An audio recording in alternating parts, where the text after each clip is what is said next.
Have you heard of the artist Albrecht Dürer? Albrecht Dürer is a German High Renaissance artist, and today we're going to look at a sort of introduction to the High Renaissance in Northern Europe, so that means outside of Italy, basically. Today we're going to look at the Northern High Renaissance through the lens of German artist Albrecht Dürer.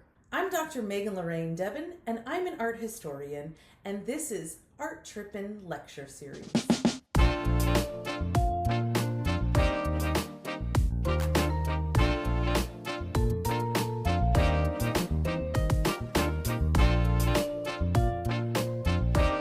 Hi, I'm Dr. Megan Lorraine Debin, and this is Art Trippin.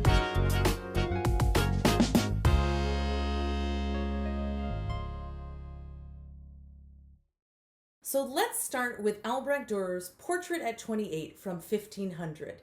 So, who is Albrecht Dürer? Albrecht Dürer is kind of the northern counterpart to Michelangelo. He is a major figure of High Renaissance art in the area that we now call the modern day country of Germany. He was an oil painter, and he also was a printmaker. He did a lot of woodcuts, engravings, and this is one thing that he's really known for because this was part of making art more accessible to a larger audience. Obviously, an oil painting is something that a wealthy patron can afford. Prints, in contrast, could be made in duplicate and so therefore could be more available to a larger audience. He's also known for integrating some of the lessons that he learned from his trip to Italy, especially northern Italy and Venice. So he learned a lot of things there that he brought back to Germany as he expanded his career as one of the most successful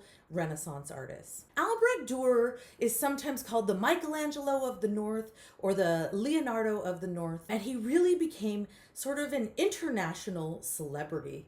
And part of this was from his own doing. He worked hard to raise his social status through his artwork, and I'm going to show you an example when we look at one of his self-portraits. He was also one of the first artists to really synthesize the Northern European stylistic features. So let's look at them here in his self-portrait from 1500. This interest in depicting details.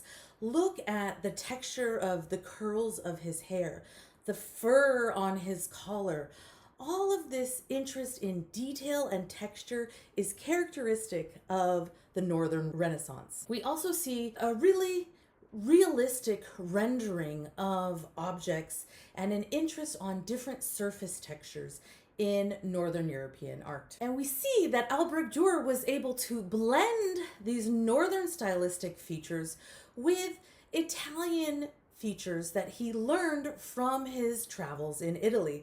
So I'm thinking of the use of linear perspective, the tradition of the self-portrait, and the integration of classical body types into his imagery. When we look at Albrecht Dürer, we also see that he's one of the first artists to keep a really thorough record of his life through his self-portraits, but also through his writings, his diary, and his treatises sort of on his thoughts about the artistic life. So we learn a lot about the thoughts of a High Renaissance artist. Albrecht Dürer is also really known as an important sort of graphic artist. He's doing printmaking from woodcuts to engravings, and he becomes wildly popular through this work, partially because many copies can be sold. So he's really thinking about the art market, not just the artwork itself. As a German, Albrecht Dürer is also significantly influenced by Martin Luther and the Protestant Reformation, and so we can see some of those Protestant values in his work. Let's look at this self-portrait. Here we can see Albrecht Dürer himself in this kind of triangular composition in a very richly adorned costume, and we see him depicting himself almost in perhaps a Christ-like sense. And this is perhaps part of that Protestant idea that every day is divine and we can communicate and touch divinity through our day-to-day lives, that we have direct conversations with God, that we don't need all of this Catholic excess through art and architecture as something that's between us and God. And of course, the idea of the Catholic clergy comes into play here. One more thing you will note when you look at this Albrecht Dürer portrait at 28, you can see up on the left corner, we see this little A and D next to his head. This is really Albrecht Dürer's signature, but he sort of invented a logo for himself. So I think Albrecht Dürer is really important to graphic designers and graphic artists. Anyone who's thinking about the visual language of art and the power of something like a logo to marketing and branding. So he's really creating this little logo for himself that he then places on all of his artworks, from oil paintings to prints. So he is making literally a name for himself through this logo. So this is really kind of like early graphic design in high Renaissance European art. Let's look at another self-portrait by Albrecht Dürer. This is from a few years earlier, and it's actually got that same logo and a little inscription above it. And that inscription says, "I have thus painted myself. I was 26 years old. Albrecht Dürer." It's almost like I think of street art or tagging, like he's really putting his name on there. You might remember that Jan van Eyck did something similar. So these northern artists are trying to make a name for themselves and raising their social status through their artwork. Let's look closer at Albrecht Dürer in this self-portrait. You can see him dressed in a really flamboyant outfit. He's got an elegant jacket that is edged with black and white. Beneath this, he wears a white pleated shirt that's got embroidery on the neckline. He's got a sort of jaunty striped hat that matches the jacket. And over his left shoulder hangs a light brown cloak that's sort of tied around his neck with this twisted cord. And then he has really nice fine gloves on. This is not the attire really of a kind of middle class or working class person. This is the attire of the nobles, of the aristocracy. And so Albrecht Dürer is seeking to present a vision of himself as someone who can dress in luxury. I mean, imagine, someone wearing Gucci or Dolce & Gabbana, really trying to show their elevated status through their fashion. And Albrecht Dürer is actively trying to communicate the message that he is from this learned upper class. Again, a typical Renaissance idea is that the artist is no longer a mere sort of cultural worker, but instead the artist is part of this protected elite, and he is associating with other artists and nobles at that time. We also see behind Albrecht Dürer this kind of open window that might remind us of a lot of Italian portraiture.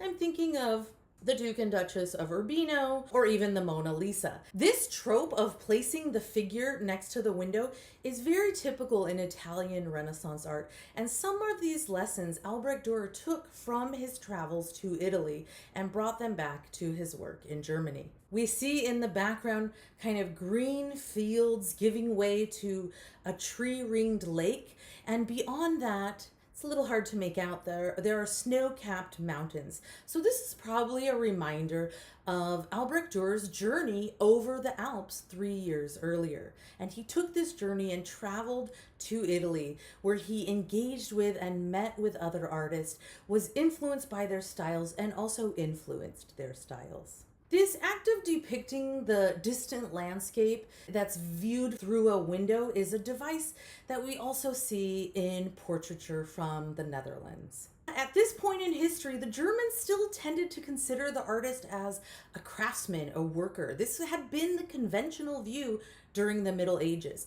But to Albrecht Dürer, this was bitterly unacceptable. He, in his second self-portrait out of 3, he shows himself as an aristocrat in this kind of, haughty hat and his, perfectly coiffed ringlets. He's very stylish. He's dressed in these expensive clothes. There's this dramatic landscape behind him. So he considers himself anything but provincial. He is a cosmopolitan man who's out on the scene making a name for himself. What Albrecht Dürer insists upon above all else here is his own dignity, and that this quality was something that he allowed of others too. So he in many ways was an inspiration for other artists to raise their self-esteem and social status. This specific painting was later acquired by Charles I of England, and then later it was bought by Philip IV of Spain. So maybe he actually was worth all the hype. So how is Albrecht Dürer different, though, from Italian Renaissance artists? So if you look at this, say, next to Leonardo da Vinci's Mona Lisa, you can see that where Leonardo is using this soft lighting, this sfumato, that really blurs the edges of the objects in the painting. In contrast, Dürer's work is very crisp. The lines are very sharp, and there's an interest in patterning, texture, and detail. This crisp linearity is thought to be typical of German High Renaissance art. Printmaking is also an important feature of High Renaissance art in Germany and Northern Europe, and Albrecht Dürer is known for his engravings and woodcuts. Now, printmaking as an art form is a sort of generic term that applies to a variety of processes. Woodcuts are the oldest type, and these are done first in China. We also see them in Japanese art. So how is a print made? Basically, you will take a piece of wood or some other material and you will carve away either the background or the image. You will apply ink to that and press a sheet of paper against this image-bearing surface to which the ink has been applied. So woodcuts are really a relief process. The really sort of basic idea is it's almost like a stamp. And so that if you keep applying the ink and pressing paper against it, you can make several versions of an artwork. Engraving is a more complicated process, and it grew out of the art of goldsmiths. It originates in Germany and northern Italy in the mid-15th century. And basically we see an image incised onto a metal plate, usually a really thin sheet of copper, and then the artist inks the plate and the plate is applied to the paper in the printing process. So this again gives us an image impressed upon the paper. The beauty of printmaking is that this can give us multiple images. One block can yield several hundred prints before it wears out, and this made images that were available at a lower cost, and that made art available to a more broad cross-section of the public. This is really important in Northern Europe for disseminating knowledge. And of course, you know, this is also the era of Gutenberg, of the invention of the printing press in Europe. And all of this access to information makes this information more available to a public that for centuries had been reliant on information from the clergy. So there's this new idea about people having some ability to control the information that they're taking in.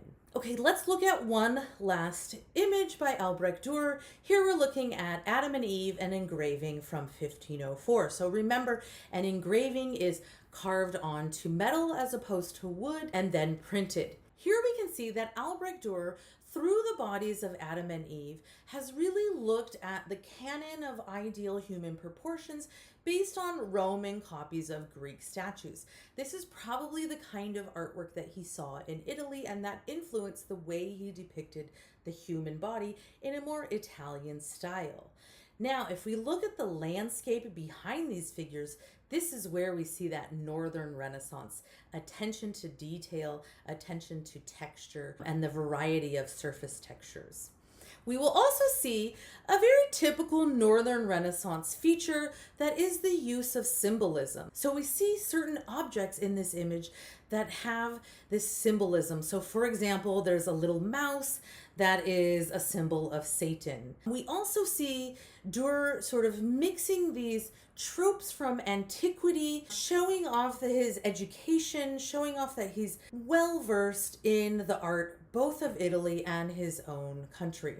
There's a little plaque hanging from the tree behind Adam's head, and we can see his name and date forming the tree of life, this very medieval symbol. But again, Albrecht Dürer is making it clear who the actual author and artist of this artwork is. And here we're looking at another Albrecht Dürer. This is a portrait of Erasmus of Rotterdam from 1526, another engraving. Who was Erasmus of Rotterdam? He was a Dutch humanist, scholar, and theologian, and although he remained a devout Catholic throughout his life, he was critical of the Roman Catholic Church's excess. And this is a key feature for artists and for culture in general during the Renaissance. As we're moving through the 16th century, we see more and more excess, more and more money spent on the part of the Catholic Church to decorate their churches with artwork. We see the selling of indulgences, and as you know, all of this adds fuel to the fire that eventually leads to the Protestant Reformation, which has a dramatic impact on Europe. The Catholic Church loses a quarter of its followers to Protestantism, and we see basically a permanent split between Roman Catholics and the Protestants in Europe, the legacy of which continues even in contemporary culture. Fun fact, you can visit the home of Albrecht Dürer in Nuremberg, Germany. Shout out to my friend Steve Roach, who visited Albrecht Dürer's home with me in Nuremberg, Germany. Now, we've been looking at Albrecht Dürer, but let's look at another artist, Peter Bruegel. Remember, we're talking about Northern European artists here, and I want us to look briefly at December Landscape, Hunters in the Snow from 1565.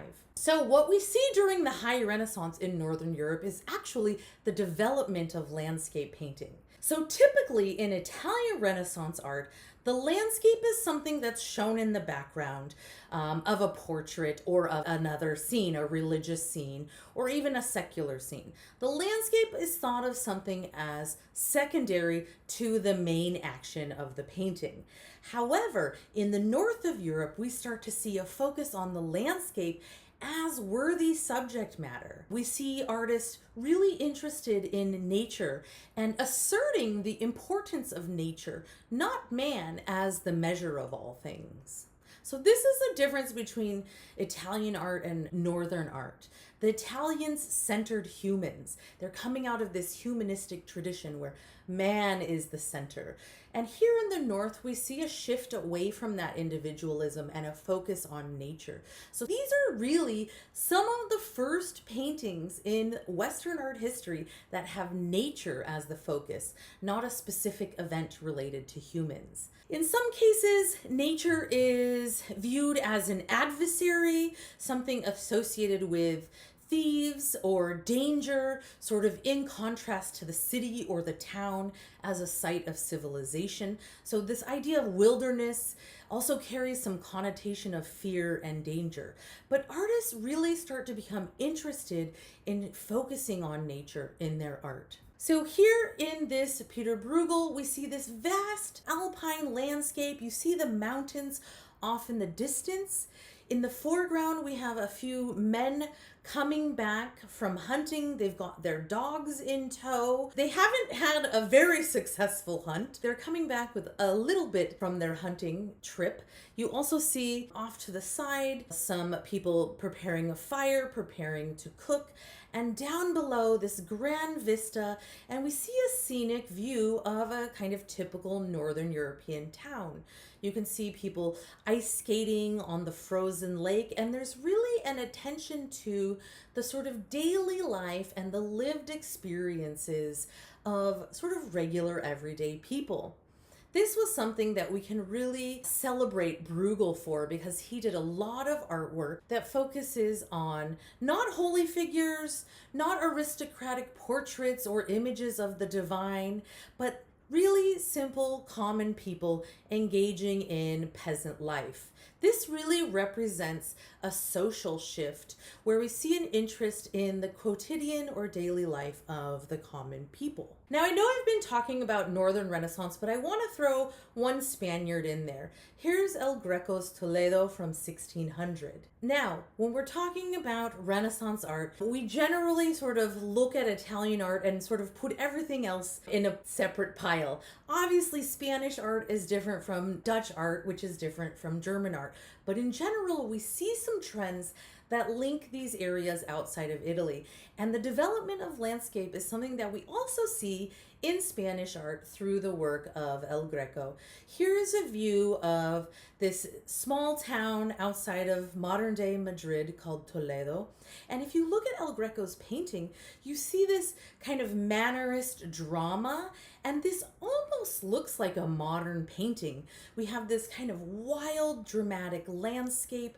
The eye moves through these rolling hills. We've got the town of Toledo sort of spilling down from this hill with all of the church spires and a stormy, cloudy sky on the horizon. We'll see that this development of landscaping comes down into Italy and really starts in Italy in Venice. So I'm thinking of, remember from our other videos on Venetian art, and if you haven't seen our other video on Venetian art, go check it out. You will see the development of landscape in the work of Tiziano or Titian and Giorgione. So as we've seen in this video, we've got a great introduction to Northern Renaissance art. We looked at the work of Albrecht Dürer and Peter Bruegel, and we looked briefly at the work of El Greco, where we saw the development of landscape in Northern Renaissance painting. Hopefully this gives you a good introduction to Northern Renaissance art, the high Renaissance outside of Italy. If you have any questions or comments, sound off below in the comments. Let me know, give us a like and subscribe, and stay tuned for more Art Trippin'.